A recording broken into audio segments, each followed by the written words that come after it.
Bonjour, c'est Anne du blog Un chat un chat. Aujourd'hui, on se retrouve pour parler rangement du coin couture et plus précisément rangement de patron parce que moi j'ai envie de changer les miens, donc j'ai envie de vous montrer un peu où je suis et où je vais. Voilà, je vais retracer les différentes étapes avec vous. Je sais pas si je filmerai cette vidéo sur un jour ou plusieurs jours parce qu'en fait pour l'instant j'ai donc rien fait, je suis à l'état zéro, l'état initial. Je vais vous montrer un peu à quoi ça ressemble pour l'instant et l'idéal serait de vous montrer à quoi ça ressemble après.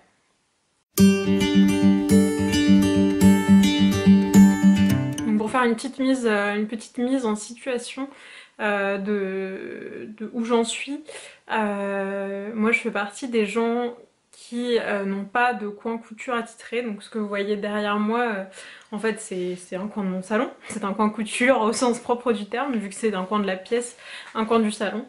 Ça n'a pas toujours été le cas. Là, pendant que j'étais étudiante, je faisais de la couture chez mes parents dans les combles de la maison, qui était un peu aménagé, enfin pas spécifiquement pour ça, mais qui était aménagé quand même pour, voilà, avec une grande table, la table à repasser, etc.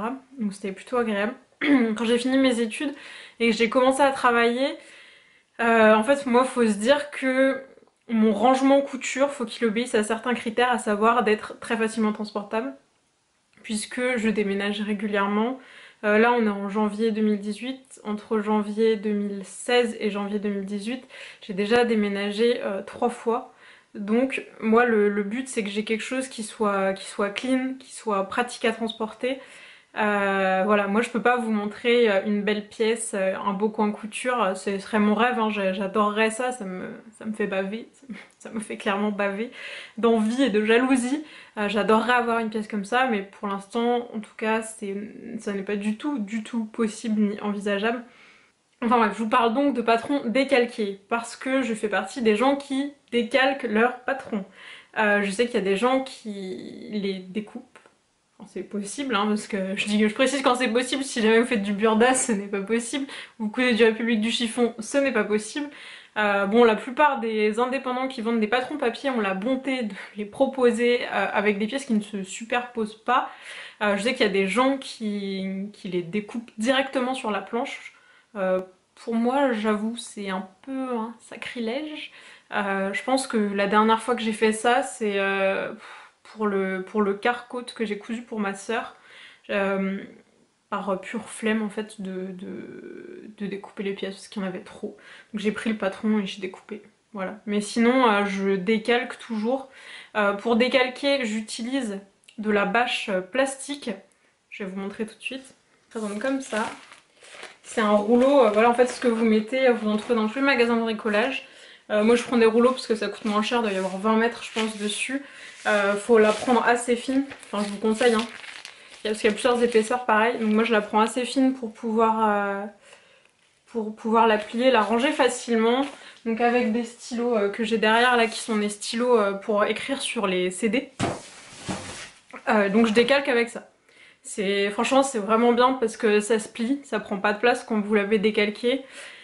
On voit super bien vu que c'est transparent, on peut faire facilement des modifications entre plusieurs tailles, entre plusieurs patrons, machin, parce qu'en fait avec le fait que ce soit transparent, on voit tout quand on superpose. C'est hyper pratique. Bon, si c'est un peu froissé, vous lui mettez un coup de fer, enfin pas le fer collé dessus, hein, le fer à 10 cm, un petit coup de vapeur, et en fait ça marche hyper bien. Donc moi j'ai découvert cette technique là avec Sandra de By Sandra Hand. Voilà, mais franchement ça marche impeccablement bien. Donc voilà, sinon ça c'est le gros de mes patrons qui sont décalqués sur des bâches comme ça. Depuis peu de temps, je me suis mise au patron PDF. Alors je sais pas pourquoi, enfin je dis peu de temps, ça doit faire un an ou deux. Mais c'est vrai qu'avant avant les PDF j'étais pas, enfin je sais pas pourquoi d'ailleurs, hein, mais c'était pas un truc qui m'intéressait plus que ça. Je préférais avoir l'objet en papier, voilà, un peu en mode collectionneuse. Euh, D'ailleurs, enfin voilà, moi je fais partie des gens aussi qui gardent tous leurs patrons papier. Je sais qu'il y en a certains, ils les recopient et après ils revendent le patron. Moi c'est pas mon cas, c'est pareil, je les garde, j'accumule. Ça fait plus de cartons pour le déménagement. C'est toujours un plaisir. Euh, Donc là maintenant je me suis mise au patron PDF, je pense que c'est un peu le côté pouvoir l'avoir tout de suite, pouvoir le coudre tout de suite si jamais on est vraiment, je sais pas, dans un rush total, de vouloir le patron, tu peux l'imprimer dans les 10 minutes, le scotcher dans les 20 et puis à la fin de la journée, t'as ton truc cousu si jamais c'est vraiment ce que tu veux quoi. Bon moi je fais rarement à cette vitesse là quand même. Enfin les premières étapes oui, après généralement il y a un petit moment où ça freine. C'est vrai que maintenant j'ai de plus en plus de patrons PDF, alors là par contre un patron PDF autant vous dire que je m'emmerde pas à le décalquer, hein, là je découpe quand même, je veux dire ok ma religion m'a interdit de découper une planche patron, mais un patron PDF faut pas déconner quoi. Donc voilà, mais ça prend un peu plus de place, c'est un peu plus la merde à stocker. Le gros de mes patrons, décalqués, je précise, est stocké dans des enveloppes craft comme ça, et normalement la plupart du temps, mais en ce moment il y a beaucoup de laisser-aller sur la dernière année. Ils ont des étiquettes, hop, donc là vous voyez c'est la robe Sigma de Paper Cut, taille S, avec le dessin de la robe. Alors ça c'est tout va bien dans le plus beau des mondes, voilà. À l'intérieur vous avez donc toutes les pièces du patron, en plastique, hein, voilà. Les étiquettes, où j'avais vu ça sur le blog By Mago de Magali, où elle propose en téléchargement les étiquettes. Donc bon moi je les ai modifiées avec je sais pas une police que j'aimais bien etc. Je vous mettrai le lien de toute façon de son article dans la description. Moi la plupart des patrons sont en tout cas sous enveloppe. Bon alors je vous dis hein, sur les derniers il n'y a pas d'étiquette, j'ai un peu de retard, faudrait que je le fasse parce que c'est quand même vachement plus pratique. Et le truc c'est elle disait dans son article, c'est un vieil article hein, que les patrons, donc toutes les enveloppes, elle les mettait dans des sorte de caisse avec un bout triangle. Alors je sais pas comment ça s'appelle, je vous mettrai une image. Elle les met là-dedans. Moi clairement je trouvais ça pas pratique, d'autant plus pour bouger comme je vous le disais. Et donc je vais vous montrer moi dans quoi je range mes patrons. On se retrouve tout de suite. Bon alors là les gens vous allez voir l'envers du décor. Donc ça c'est un coin de mon salon. L'autre coin, le coin opposé à celui où j'étais. Donc voilà, ça c'est entre guillemets mon kit. Alors c'est bizarre de faire des guillemets comme ça. C'est mon kit en gros voyage couture. Alors en fait donc ce que je vous disais, mes patrons papier décalqué, donc là vous voyez de toute façon hein, on voit bien le milliard d'enveloppes craft. Là c'est ceux que j'ai sortis parce que c'est ceux que j'utilise régulièrement, que j'avais envie de regarder dans les tissus que j'ai en stock ce qu'il y avait à faire. Ensuite en dessous, alors c'est beaucoup d'ensuite, je vais arrêter parce que ça va faire comme la dernière vidéo, je disais voilà 1 milliard de fois, je m'en suis aperçue en faisant le montage. Donc là en dessous j'ai des enveloppes vides hein, pour faire du stock, vous voyez c'est grave le bordel. Là en dessous j'ai mon truc à bobine, ça c'est hyper pratique, je crois que ça vient de chez Rascol mais je suis pas tout à fait sûre. Et en dessous j'ai tous mes boutons dans un casier d'imprimeur. Alors là vous vous dites pourquoi il y a un vieux film plastique dégueulasse, parce que le casier d'imprimeur n'a pas de couvercle. Et que quand on déménage, c'est mieux de pas vider tous les boutons par terre dans le camion. Donc voilà, et j'avoue, j'ai pas enlevé complètement le film plastique, j'ai dû faire un trou quand je cherchais un bouton, puis voilà quoi. Donc voilà, ça franchement, les deux trucs là, c'est vachement pratique. Le casier à boutons, ma soeur me l'avait trouvé sur Le Bon Coin, si jamais ça intéresse quelqu'un. Donc là, ce truc là, ça c'est un truc de bureau en fait, hop, je vous montre, qui est censé se fermer. Je dis bien qui est censé parce que compte tenu du volume de patron qu'il y a aujourd'hui dedans, ça se ferme plus. Donc d'où la trace, la vieille trace de scotch sur le dessus, qui date en fait du dernier déménagement où tellement impossible de fermer le truc que je l'ai scotché comme une brute pour pouvoir le fermer. J'ai dû m'asseoir dessus je pense parce que voilà un peu la crise, c'est la crise. Donc dans l'idéal, maintenant c'est sur ce type d'objet que je voudrais passer. Hop, je vous avais montré sur Instagram si jamais vous n'aviez pas vu. En fait c'est un bac en plastique avec c'est un tiroir quoi. Un tiroir en plastique qui est juste un petit peu plus grand qu'une enveloppe craft. Donc, je vais vous montrer ce que ça donne. Hop, je prends mon enveloppe, le but c'est de faire ça, voilà, et de mettre tous mes patrons comme ça. De manière à ce que, enfin voilà, c'est un support rigide, de toute façon je pourrais mettre un nombre de patrons limité dedans. Mais au moins ils seront bien protégés parce que le problème c'est que dans l'autre boîte, c'est pas une boîte, mais en gros les patrons qui sont sur les extrémités ils sont tout incurvés à force d'être dans l'espèce d'ouverture. Donc là je me dis ils seront tous sur la tranche comme ça. Et pour séparer les différentes marques, parce que moi personnellement je trie par marque, j'ai pris des intercalaires que donc là je vais mettre pareil. Hop, on peut enlever les tiroirs complètement. Hein. C'est juste que qu'à une main, j'ai peur que si je fasse ça, je n'arrive pas à le remettre. Donc là, c'est des grands intercalaires. Alors, je vous dis grand parce qu'en fait, c'est du maxi A4. Parce que si vous prenez du A4 tout court, en fait, l'enveloppe, elle dépasse. Donc là, j'avais emmené une enveloppe en magasin. Et voilà, normalement, en fait, si vous collez bien les bords, hop, les bouts d'intercalaire dépassent. Donc voilà, je vais essayer d'avancer une boîte et puis on se retrouve tout à l'heure.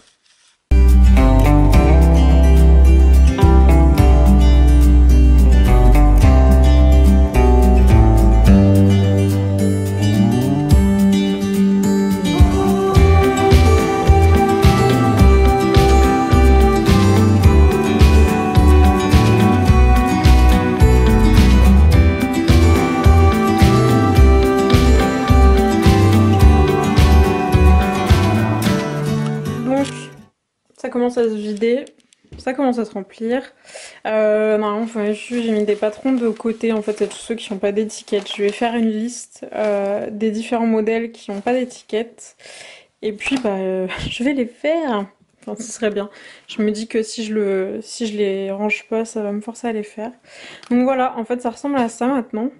À terme, ce qu'il va falloir que je fasse, c'est que pour chaque intercalaire, je vais les numéroter. Et sur le devant, là, je pense que je vais me faire une petite liste de intercalaire 1, intercalaire 2, 3, 4 par marque. Comme ça, je saurai ce qu'il en est, d'autant plus que j'ai une deuxième boîte à remplir. Comme ça, je m'y retrouverai plus facilement. Bon, en fait, ça a été assez rapide, enfin, en tout cas, de mettre les patrons dedans. Donc voilà. Hop. Il n'y a pas à dire, c'est quand même un peu plus propre. Déjà, ça prend quand même vachement moins de place, c'est rien de le dire. Et puis là, je vais pouvoir mettre, je pense, le casier à boutons par-dessus, peut-être. Bon, je suis désolée, il commence à faire presque nuit, c'est normal, il est 15 h en janvier. Donc, du coup, je vous disais, j'ai fait la liste, donc j'ai quand même tout ça d'étiquettes à faire. La plupart des patrons sont derrière moi. Voilà, pour que ça ressemble vraiment à quelque chose. Je pense que aussi, pour que ça ressemble vraiment à quelque chose, il en reste aussi deux choses à faire. Donc je vais vous montrer parce que j'ai commencé pour les robes. Voilà, alors ça c'est mon répertoire. Donc il y a 4 pages comme ça. Ce qui est quand même beaucoup. La dernière est presque vide. Hein. Mais sinon voilà, c'est le répertoire. Donc là j'ai le modèle et la marque et le schéma. Voilà, donc le but c'est que je fasse ça pour... donc là c'est les robes. Que je fasse ça pour les manteaux et vestes. Je sais pas si je vais faire un tri entre les deux, pour l'instant j'en ai pas fait. Les pantalons, les combinaisons, les hauts, les chemises. Parce que en fait, franchement, il y a un moment, on a tellement de patrons qu'on sait pas trop ce qu'on a. Et résultat, à chaque fois que j'ai envie de coudre un truc, je me dis j'ai rien, j'ai pas de patron qui va pour faire ça, j'ai pas de... Ouais, j'ai pas de patron. J'ai pas de patron. C'est un peu comme quand on regarde sa penderie pleine et qu'on se dit j'ai rien à me mettre. Bah là, c'est le même problème mais pour la couture, c'est ok, j'ai du tissu mais j'ai pas de patron. Meuf, t'as juste 8 x 4 pages de patron quoi. Donc de robes, hein. Uniquement de robes. Donc voilà, le but c'est de savoir ce que j'ai en stock. Bon, si j'avais voulu vraiment pousser le truc, il aurait fallu que je mette les métrages que j'ai. Sauf que ça en fait, déjà ça m'aurait saoulé parce que ça aurait été long à faire. Et ensuite le deuxième point c'est surtout que là il y a des trucs que je sais pas fait depuis longtemps. Il y a le métrage qui est mis sur internet ou sur la boîte du patron, mais en vrai je sais pas hein, mais je sais pas vous mais moi la plupart du temps c'est vrai que je mets quand même beaucoup moins. Enfin là je vois j'ai découpé et cousu la Nancy Dress de Sew Over It qui préconise je crois quasiment 3 mètres de tissu, donc 2 mètres. Ma taille, hein, je parle bien de ma taille, assez large quoi. Donc du coup, ça aurait pas de sens que je mette maintenant les longueurs de tissu, en gros, c'est à voir. Mais au moins, ça donne une idée. Et dans la logique de ce tableau, de ce genre de choses, ce qu'il faudrait que je fasse, c'est trier donc le stock de patron que j'ai. Cet énorme stock de patron.